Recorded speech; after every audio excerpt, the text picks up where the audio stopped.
Saints in Africa, where sinners keep on trying. Brothers and sisters, welcome to Saints in Africa podcast. This is where sinners keep on trying. Today, we have a special guest, Utata Vesi, who will share his experience as a pioneer for the Church of Jesus Christ of Latter-day Saints here in Bloemfontein. Remember to comment, like, share, and subscribe. Spread the love, brothers and sisters, because this is definitely where sinners keep on trying.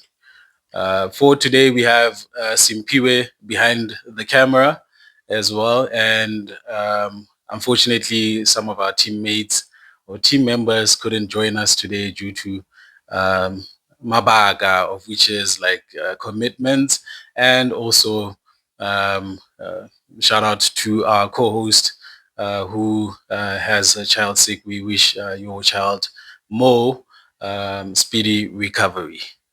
Dadavis, welcome to Saints in Africa podcast, and thank you so much for hosting us today here at your residential place. How are you today? I'm fine. You're fine. I'm fine. I'm excellent. You're excellent. You know, one of the things that I admire about Tata is that he can jump up and down. But he's a 90-year-old man, and it's quite interesting of how he's physically fit at 90-year-old age. And one thing, he doesn't use a pole, ribita koto, like we call it a koto. Walking stick. Yeah, a walking stick, exactly. Here in South Africa, ribita koto. So he doesn't even use a walking stick. And recently we have had your birthday. We're celebrating your birthday on the 21st of June. Yeah. 21st of June, 1935. 1935. So you can imagine. What's the secret, Tata, to living such a long life? What's the secret? Number one, exercising and working, work hard, not to be lazy. And eat right, drink water, keep myself happy all the time. All the time. I don't allow anger in my heart. Even if there are challenges, even as some people are speaking on me. I don't get anger at all. Yes, not at all. If I disagree with a person or we clash with a person, that person is not my enemy. I realize the only thing maybe I don't convey the message or whatever we understand, but I believe that I put it aside. I believe that as the time will teach us. Exactly. Staying humble is one of the key roles, and I believe that's one thing that you have conquered in life. And always apologize whenever I've hurt someone. I see someone is not happy for me, I apologize. So basically, Tata, what he's saying is living a Christ-like life. That's what can be able to make you go far in life. And we have been taught by that. I remember when I was growing up, I used to admire him at our chapel in the church. We are members of the Church of Jesus Christ of Latter-day Saints. So if you want to know more about the church, you can actually look at the description box. We have left the link to the site of the church. And if you are in Bloemfontein, I've also left the contact details of the missionaries. So normally when we were growing up,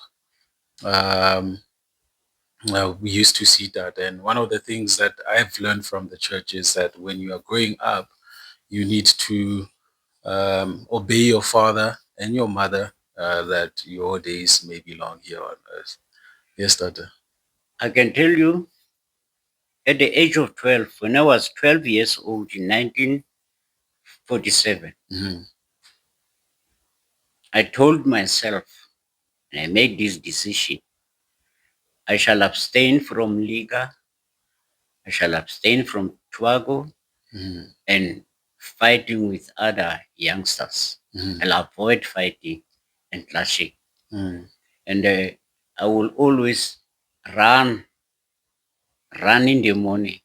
And most of the thing I did again, I'm fond of climbing mountains. I climb mountains. We have big mountains here in the Free State. I'll climb mountain and I'll walk long distances, etc. And eat very well. I eat good, but I avoid eating junk food. And that's what we love as youngsters nowadays. Yeah. Yes. Okay. Fast food. So Tata has never eaten fast food before. The what? The fast food. Have you eaten some of the fast food like fast food before? No. No. I never ate it before. We cook and we fry. Okay. And the meals, etc. Yeah. Okay, interesting how you still fit and jumping up and down and climbing mountains. Even Simpiwe here loves hiking mountains. Eh? But yeah, thank you so much for sharing that. Where did Tata grow up? Where was he raised? How many of you were?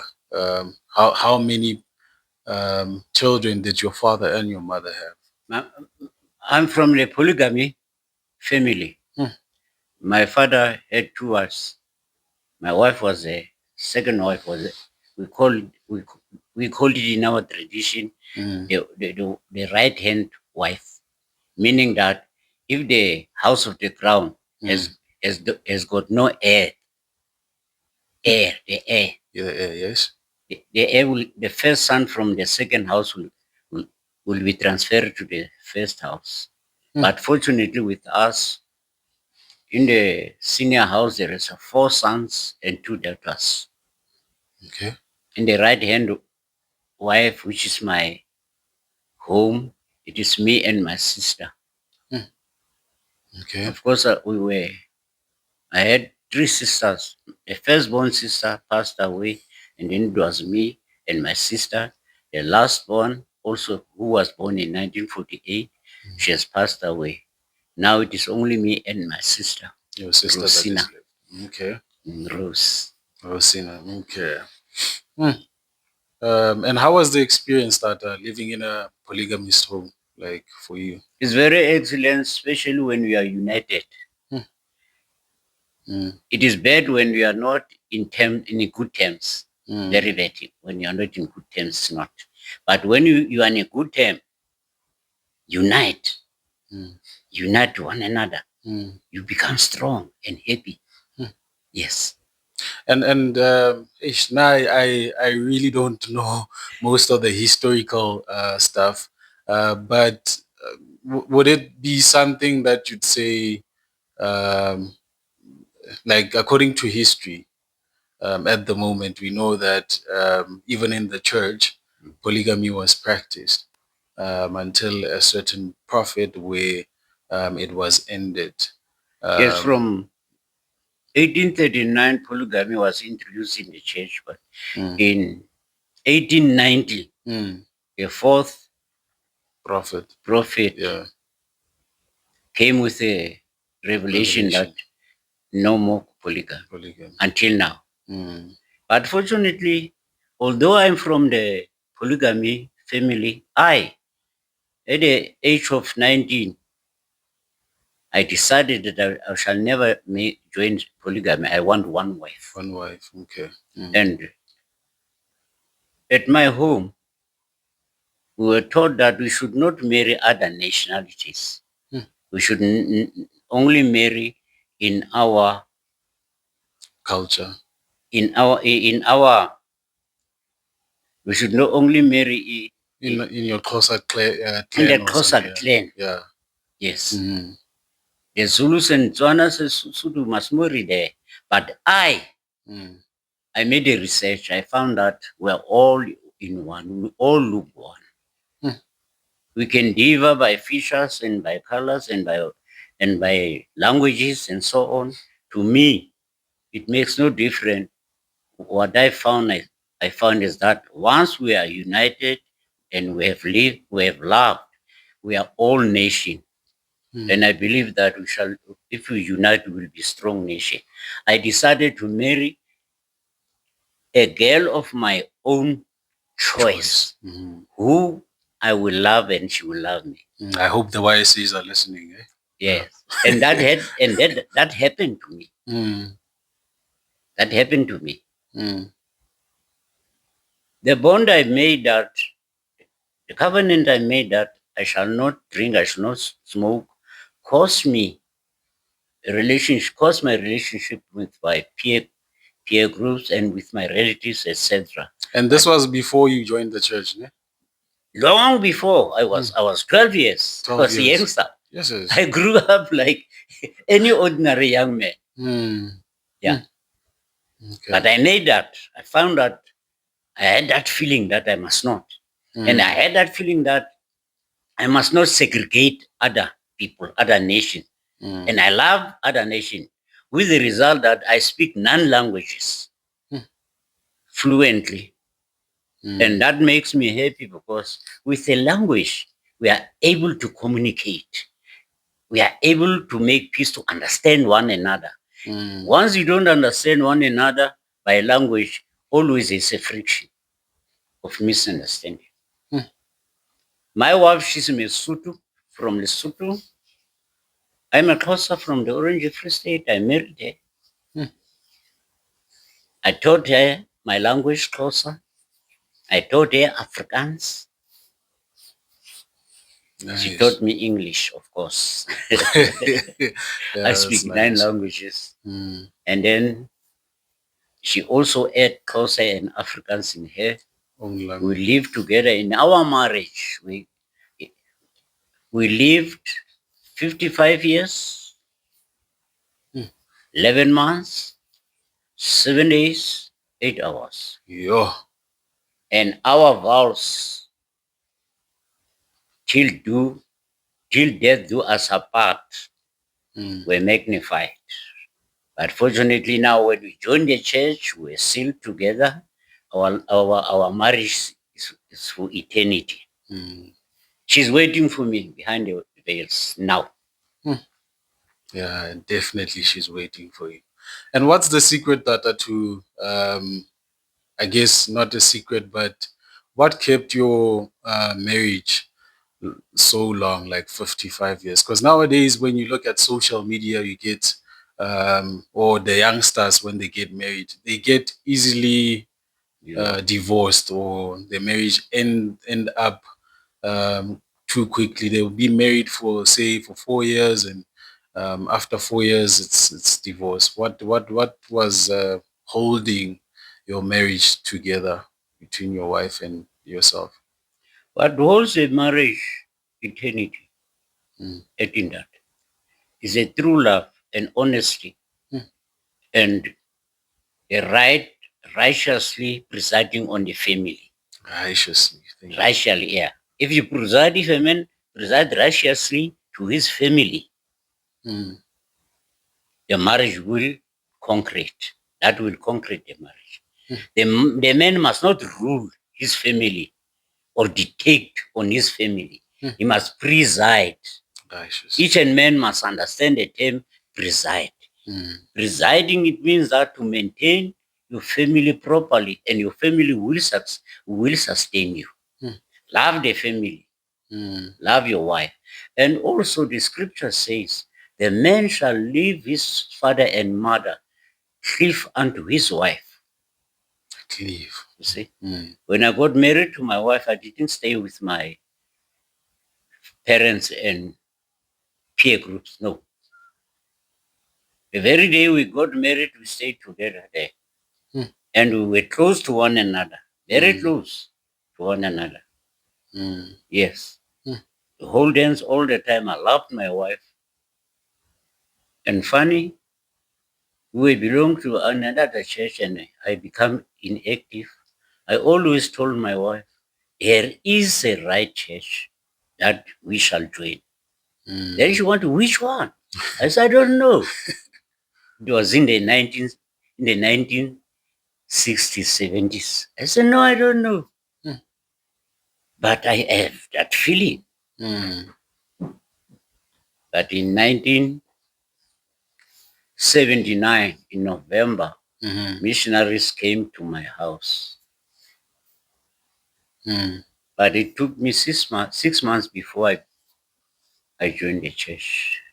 I am taught by very many missionaries, and I had a lot of questions asking them. Eventually, in 1980, I joined the church. And I and my wife were baptized. And then 1981, the South African Johannesburg temple was erected in South Africa. We were there. Groundbreaking, we were there. When President Hengley, as the first chancellor to the Prophet Kimberley, came to South Africa to dedicate the temple, we were there, I and my wife. So when did you join the church? I joined the church in 1980. How did you come across the missionaries in terms of getting contact with you? Like, how did the missionaries get in contact with you? How did you find I was running Sunday school and my wife was working in the Pilunum Hospital. At night when we come to our house, I check in the post box. I find an invitation card. That inviting us to Bloemfontein Hotel on a Wednesday night. We must see a picture, men seeking for happiness. That time I didn't see the missionary, but they put in the invitation in our boxes in our street. And most of us, we went there because my wife was waking up to 7 o'clock, and that was starting 7 o'clock. And then from Kilonoma, we drove straight to the hotel. We were late, man. It was already 7:45 when we arrived there. It was already nearly half. And then, fortunately, when they come to the end, they reviewed again for those who came late. And then we were able to see a picture, men searching for heaven and for happiness. And then our names were in the book where each person must write his name there. And then the following, after a week, missionary came on a Saturday into my house. There were 6 missionaries, man. And then they sang the hymn, I'm a child of God. It was so interesting. 6 young men filling my house. I was happy to see them. And then they started to teach us from there. But it took me 6 months. I've been taught by many missionaries before I can be converted. And I read the Book of Mormon, and then I found that, yes, it is true. Then I and my wife were baptized in the same day. We joined the church. 1980. It was now we joined in January 1980, but we were baptized in June. Yeah, June. I love how you keep on remembering the dates with exactness, and the time that you spend with your wife in this mortal life. We do have other questions over here from our fact checker, and that unfortunately I couldn't get some from our co-host, but we'll get to them with time. There's one thing that caught my attention while you were speaking about the missionaries singing "I am a child of God." How did you feel when they were singing that? Oh, I feel very happy. And my little child, when they leave, she sang it. I'm a child of God. It's Fizzy. Yeah, Fizzy, yeah. She was 2 years old. Mm. She wasn't even a member. Yeah, no. No, we are not yet a We member. were She not was a members, child. actually, yeah. Okay. Tata Vesi mentioned the Book of Mormon, ladies and gentlemen, or brothers and sisters. If you are not a member and you are very curious about the Book of Mormon, it's one of the aspects that we'll cover during our main podcast with our co-host and fact checkers. It's another testament of Jesus Christ. Another testament of Jesus Christ. And if you want to know more about it, please do look into the description box where we have left the link to the website of the church and also the contact details of our lovely missionaries around Bloemfontein. You can even contact them. They will refer you to the relevant people within your town or within your country. Let's look into some of the questions that Brother Tobatsi sent, our fact checker. But before that, yeah, I had a question before we delve into. He was asking questions. Yeah, he sent me a couple of questions that he wants you to actually answer. Yeah. I've heard that Utata Vesi is a pioneer, brothers and sisters, in Bloemfontein. He's one of the pioneers for the Church of Jesus Christ of Latter-day Saints.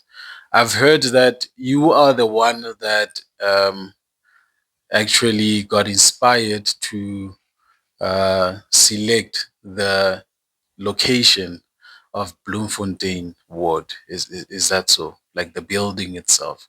Yes, I was. Where it is currently? Yes, in the 90s. Mm-hmm. Yeah, 90s.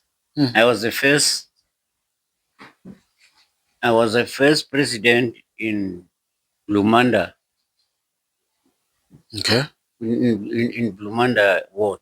In Blumanda Ward. Wow. Yeah, it was before the ward. What is it? Branch. Branch. Yeah. In the first one in the township. Mm-hmm. And then when we split again.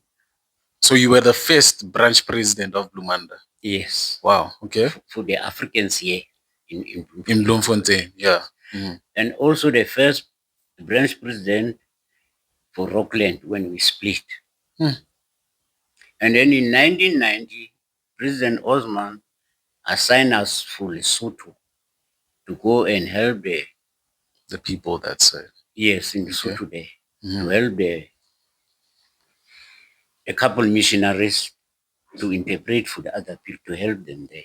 Every second and fourth Sunday, we'll go to Lesotho, I and my wife, for 2 years. For 2 years, wow. And then the church was established. We hired a school there, and it went on. Then thereafter, the Blumanda branch was established in the township here. Then it's where I became a first president. Wow. For 6 years, I and my family were attending in town. The other people didn't want, because it was during the time of the activists fighting for freedom, etc. Yeah. They even questioned me. What is what people wanting in your house? They come and sit with you and eat with you. I said, yes, no, they are missionaries. They are not politicians. They are missionaries. You must look at their name tag. They are missionaries. So I'm a child of God. They will come here, I'll go to them. I like how you refer to I'm a child of God. Yeah. A child of God. And you too, you must come to this church. And then your freedom will be successful. How was missionary work around that time? Was it difficult or? For missionary, at times difficult, because you find those people, Antichrist people, who were suspecting, and not only because of that, you find some were Antichrist. And I had to go to them and talk to them and tell them that, no, you leave my people.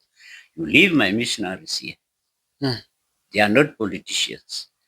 Mostly they were suspecting that they were sent by America to come and spy. I said, no, this missionary, You must come and read with us. Join us. Join us. Yeah. Yeah. Yeah. Thanks for sharing that, Tata. So if you do have questions, ladies and gentlemen, brothers and sisters, you can comment in the comment section down below. I'll make sure that I receives them, and then we'll reply accordingly in the comment section. So our fact checker is asking, what was your spiritual journey like before joining the Church of Jesus Christ of Latter-day Saints? What drew you to the LDS faith? What do I? What drew you to the LDS faith? Yeah. 1954. Yes. I was 19 years old. I felt it deep in my spirit. I was not church going.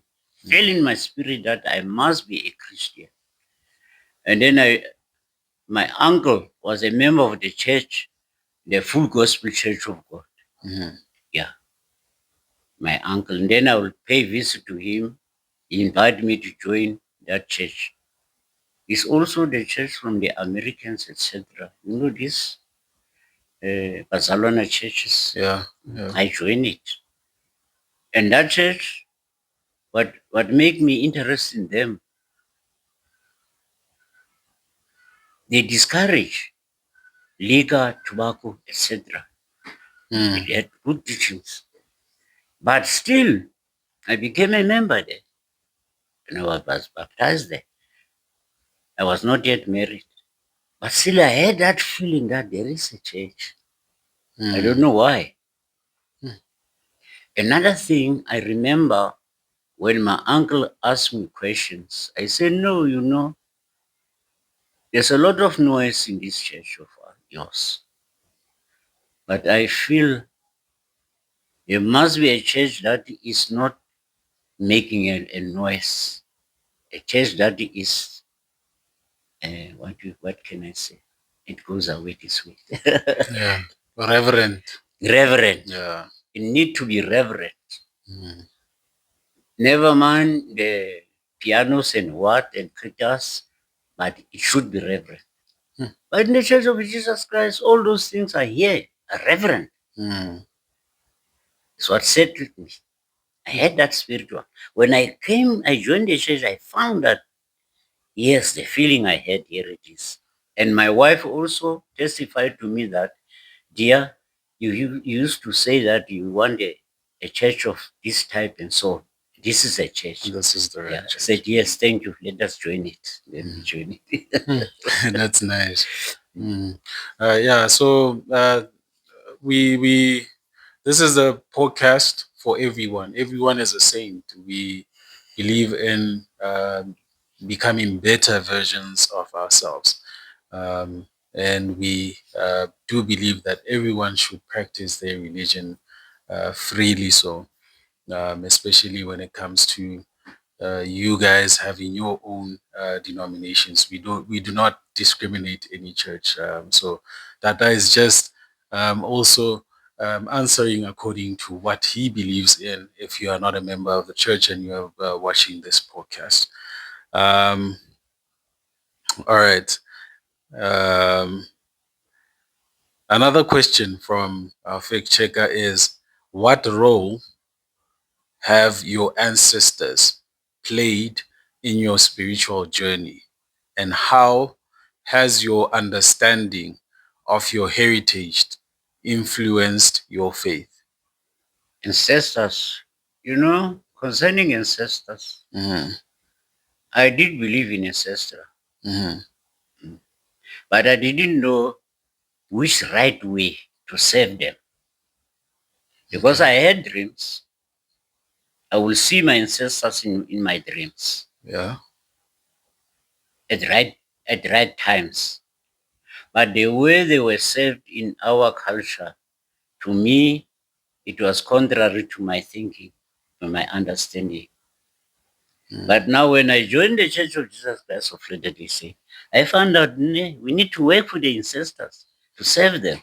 I found this is the way, through the temple now, you see. I did believe in ancestors, but I was seeking the right way to do for them.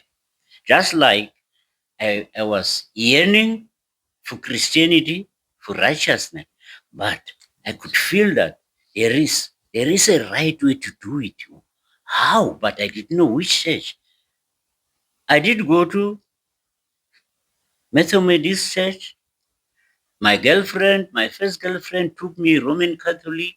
I listened there. I loved the church, but I could feel that it's not yet the right way to do it. Mm. I did research. I did mean research, just like I made research when I reached my manhood. I was told at home that I should not marry the other nationalities, so African, etc., etc. Yeah, like you first mentioned, yes. But I felt that to me, that's not the right way. The only thing is to get the right person. Okay, nice. Utata Vesi mentioned working for the ancestral in terms of the Church of Jesus Christ of Latter-day Saints. Like I said, some of these things we're going to cover them in our main podcast. Yeah, I don't want to delve in deep as to the ancestral work, but in the Church of Jesus Christ of Latter-day Saints, we do um, work for our ancestors, work for the dead. It's one of those topics that we're going to cover. Let's see what other question, maybe just one more question from his 10 questions, because he had quite a lot of questions here. I'll answer them. You will answer them. Yes. All right. As a pioneer in the church in South Africa, what were some of the most significant lessons you learned about perseverance, faith, and resilience? I learned that for me, for any person, you must have long suffering and listen to other people, what they say. Listen and research it. Find the right way of it. And also not to discriminate or misunderstand. Must avoid misunderstand. Some people, they cannot put right the message. I or you must not judge that. Must just listen the content of the message, the meaning of the message. Give the right answer. If the answer is not yet there, ask for extension of time and research it and give the right one, the correct one. Okay. And always avoid argument and debate. Then you will find it the correct thing. Once you debate, you go astray. I don't allow debate. I don't allow argument. Or rather, I prefer discussion. Discussion is different than argument. We discuss it, we listen to it. When we reach the point of not understanding, we adjourn to research and get the right answer. It's how you need to be. How you need to be. Okay. It's one of the things that concreted my marriage. I wouldn't allow myself to judge my wife or to argue or to allow argument. I will listen. If I don't understand anything, I will make means of finding the right way of doing it. I will always tell my wife the first 5 years of our marriage, dear, I call her dear. Whenever you see something wrong with me or you don't understand anything, let me know immediately. Immediately show me. You see. Don't file my mistakes, because You'll burst one day. Once you burst, I've forgotten. It's where we shall fight. But if you tell me, let me know, I appreciate it. Anyhow, I'm a kind of a person, I love a person who tells me my faults. Then I'm able to rectify it. I love that. Yes. Nice. Coming to another aspect, of which it's something that he also asked. It's in terms of challenges. Yeah. He says, can you share any experiences or stories about how the church has supported or empowered you, particularly during times of challenge or hardship in your life? Oh, the church supported me. Yes. The church supported me a lot. The teachings of the church. When I joined the church, the first challenges I had, it was during the era of the apartheid. You know, it was not easy for the white people to break away from their belief. They, they didn't want to mix with us. They wanted to be on their own. Yes, we must be there. And then some of the members, they left the church when the church allowed African people to join the church. They left it. And when I was a president, we had a conference there in the university. One brethren drive all the way from Cape Town. He confessed that he left the church when the African people were allowed to be members. And then he lost everything, he started to sell even the tobacco and so on. He had lost everything, but now he reactivated, he repented now, he came back. And then I was happy. How did you navigate? I hear you talking about the apartheid regime during those times. Yes. How did you, like, what I'm trying to understand is, during your time as blacks and whites, especially as members of the church, how did you navigate to say, here we are in the Church of Jesus Christ of Latter-day Saints, and we are one in the eyes of the Lord? Like, how did you navigate that? Because in terms of the outside world, apart from the church, that's where you'd see the difference, like being evident enough, unlike nowadays. You know, when I joined the church, I could see amongst the members, some of the white members were prepared to accept us. They were ready. Very few were hard for them. You know, it was a problem for them. Very few. Like in our people on our side, they will ask me, how do you feel to be alone amongst the white people? Yeah. Where else we are here, you know? It was from both sides like that. And I prepared myself. I told my wife we must prepare ourselves to accommodate those people, to bear with them, because they're also in a predicament. They don't know where they are. Yeah. Must have been tough. We must pray and believe in God and be humble and love them. That is all. Because most of them, they did love us. Exactly. And in our branch there in town, we had President Osman was a very, very good Latter-day Saints. He was liberal. He was a Latter-day Saint. He had no. He tried all his level best to build the church, and he did build. And I saw some of the white people repenting from the apartheid, throwing it away. The gospel is powerful, eh? Yes. Me too. I had also that bitterness against the white. I had that anger. But when I joined the church, when I read the Book of Mormon, I read different books of the church, and especially the magazines, I repent. Today, I belong to all nations. I love all nations. I'm not more a Xhosa. I'm a Latter-day Saints. Yeah, Latter-day Gradually it goes away gradually, you know.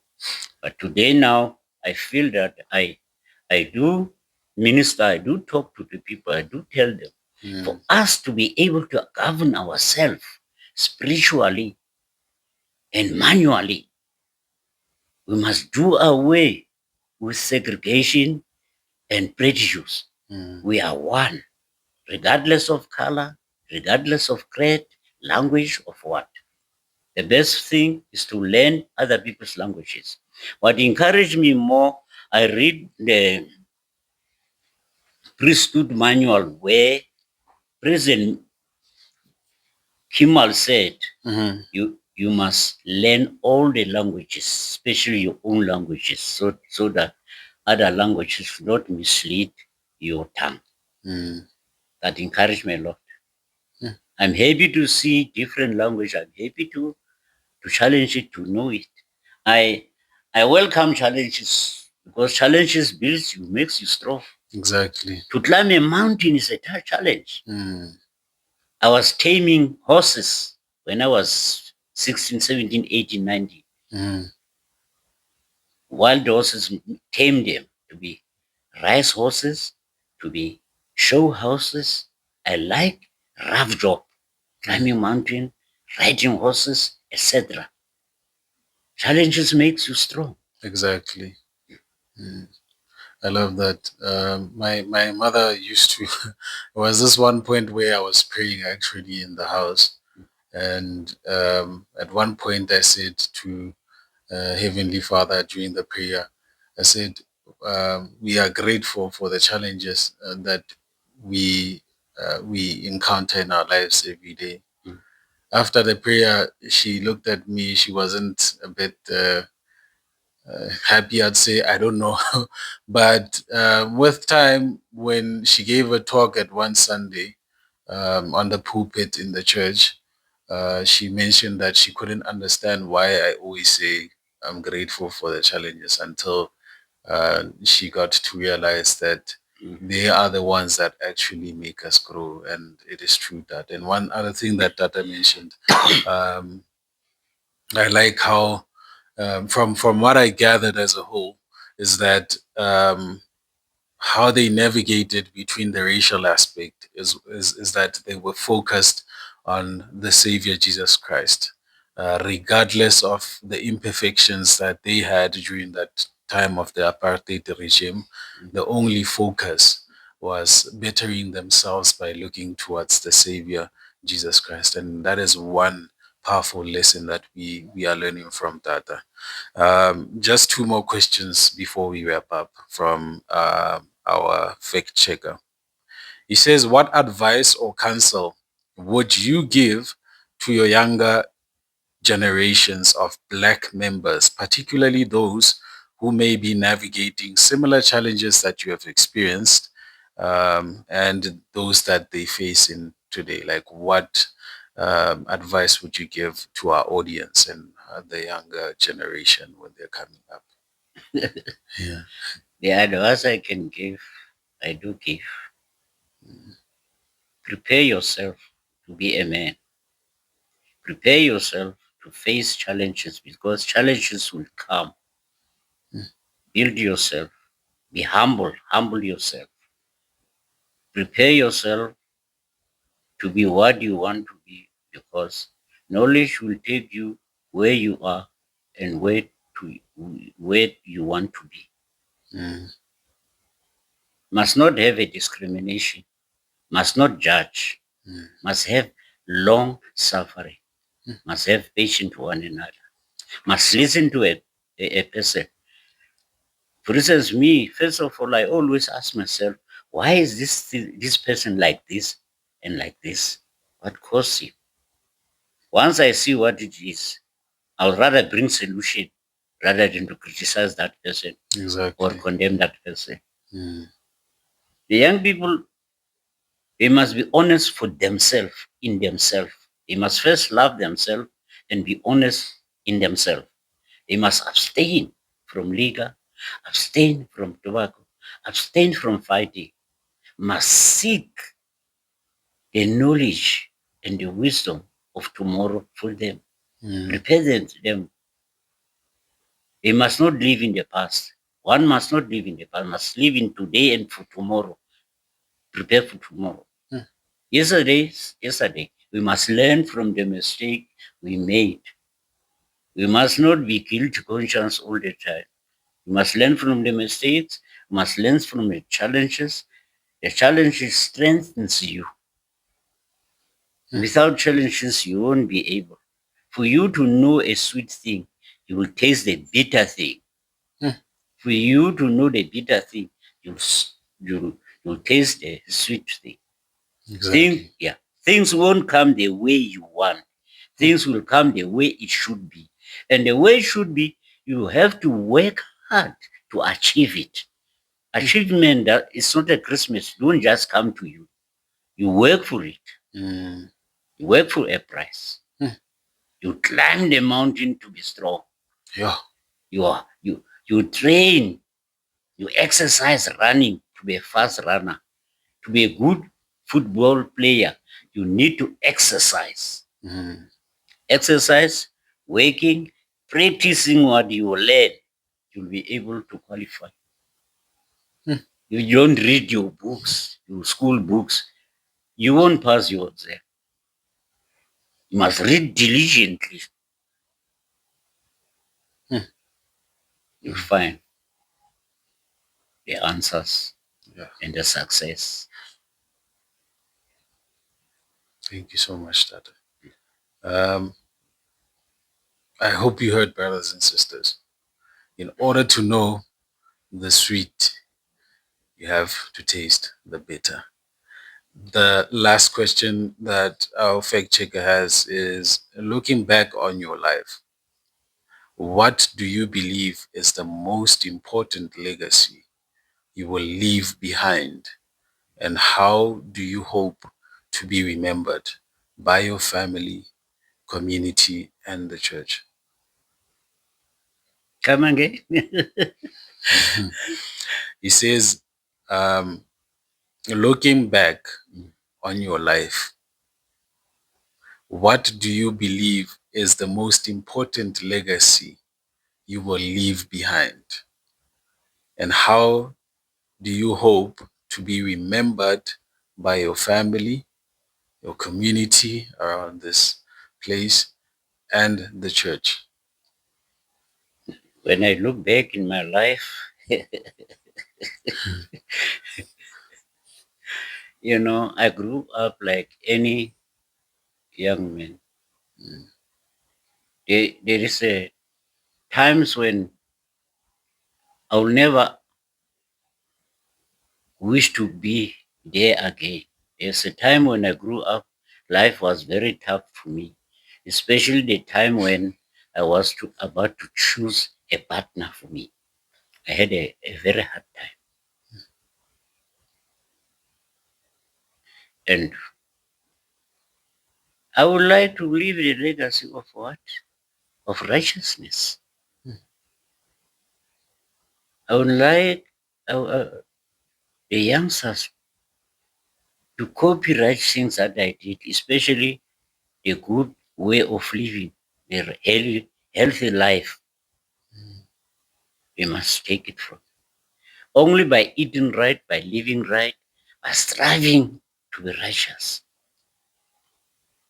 I would like to see young people building themselves, be able to govern themselves. What is important, people must be able to govern themselves. You govern yourself from childhood. As you grow, you practice. The practice will make you perfect. As I said, I started at the age of 12 to avoid many things. I worked hard. And when the time came to me to choose a life partner, I didn't have judgment. I didn't judge the girls. Instead, I did my research righteously. I make it a point that I should choose A girl who did not smoke and drink, voluntary, not because of me, because she'll never make it. I was not told not to drink. I told myself. And I asked Heavenly Father to give me a vision so that I should be able to visualize the right partner of myself. And Heavenly Father did. Personal revelation will help you. You must have that. Personal revelation will stay with you only when you live righteously. You strive to live righteously. You'll have it.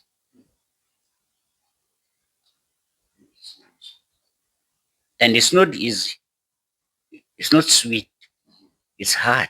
It's like climbing mountains. It's a long, long walk. It's a long walk. A journey with potholes there. Like any journey's got a potholes. You go to airplane, you'll find difficulties of that journey. You'll go by boat, you'll find it. You go by road, you'll find it. Nothing will come easy to you. No. You work for it. You sweat for it. You prepare yourself. You give you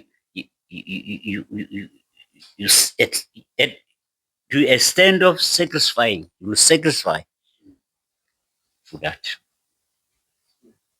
And that will honor you. And then that will pay you. We got some water, and you know what time it is? It's time to hike. It's time to overcome your personal mountains. Just 470 Rand in the heart of the Free State at the Tabanchu Mountain Cave. We take a walk that means more than a distance. A hike, a challenge, a moment to push forward on the 21st of March 2026. Start where you are. The climb begins there. So, we'll see you on the 21st of March 2026. Saints in Africa, let's keep on trying.